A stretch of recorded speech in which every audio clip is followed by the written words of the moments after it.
আসসালামু আলাইকুম ওরহমতুল্লাহি ওবরাকাতু। বন্ধুরা, আজ আমি এমন একটা বিষয় নিয়ে কথা বলতে এসেছি যা আমাদের সমাজের প্রতিটি ঘরের মেয়ে, প্রতিটি বাবার কন্যা, প্রতিটি ভাইয়ের বোনের জীবনের সাথে গভীরভাবে জড়িত। বিষয়টা হলো পর্দা। একটা সময় ছিল নারীরা ছিল সম্মানের প্রতীক। আজ নারীরা বাজারের বিজ্ঞাপন হয়ে গিয়েছে। আল্লাহ তাআলা কোরআনুল কারিমে বলেছেন, ইয়া আইয়ুহান নাবিয়্যু কুল লিআজওয়াজিকা ওয়া বানাতিকা ওয়া নিসাইল মুমিনিনা ইউদনিনা আলাইহিন্না মিন জালাবিবিহিন। হে নবী, তোমার স্ত্রীদের, কন্যাদের এবং মুসলিম নারীদের বলো তারা যেন তাদের জিলবাব তথা পূর্ণ পর্দা দিয়ে নিজেদেরকে আবৃত করে রাখে। এটাই ইসলামী নারীর পরিচয়, সম্মান, পর্দা, লজ্জাশীলতা। বন্ধুরা, কিছুদিন আগের ঘটনা।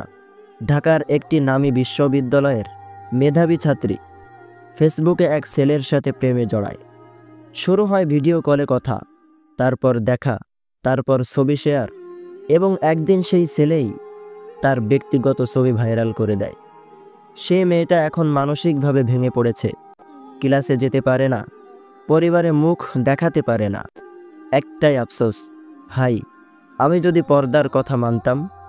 শয়তান বলে তুমি আধুনিক, সমাজ বলে তুমি ব্যাকডেটেড, বন্ধু বলে তুই তো একটা হিজাবি বুড়ি।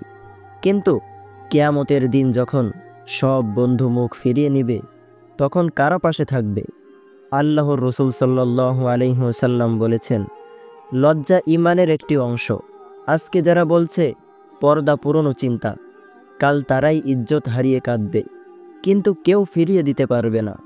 যেমন মোবাইলের স্ক্রিনে গ্লাস থাকে, গাড়ির ভেতর যাত্রী থাকে, ঠিক তেমনই একজন নারী পর্দায় থাকলে সে নিজের ইজ্জতকে রক্ষা করে। একটা গোলাপ ফুল যদি ঢেকে রাখা হয় তখন তা সুগন্ধি ছড়ায় দীর্ঘদিন, কিন্তু যেটা উন্মুক্ত তা ঘণ্টা খানেকেই শুকিয়ে যায়। আজকে সমাজে হাজারো বোন ধর্ষণের শিকার, ব্ল্যাকমেইলের শিকার, কারণ তাদের কেউ শেখায়নি পর্দা কী। হে আমার বোন, তুমি যদি এখনো পর্দা না করো, আজই সিদ্ধান্ত নাও।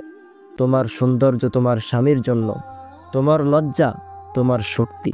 তওবা করো, আল্লাহ তোমাকে ডাকছে। আল্লাহ তাআলা বলেন, হে আমার বান্দারা, যারা নিজেদের উপর জুলুম করেছ, তোমরা আল্লাহর রহমত থেকে নিরাশ হও না। শেষে একটা প্রশ্ন করে আমি শেষ করতে চাই, তুমি কি তোমার ইজ্জতকে উন্মুক্ত রাখবে, নাকি আল্লাহর নির্দেশ মেনে সুরক্ষিত রাখবে? তোমার উত্তর তোমার ভবিষ্যৎ নির্ধারণ করবে। আজ ফিরে এসো আল্লাহর দিকে, পর্দার দিকে, ইজ্জতের দিকে।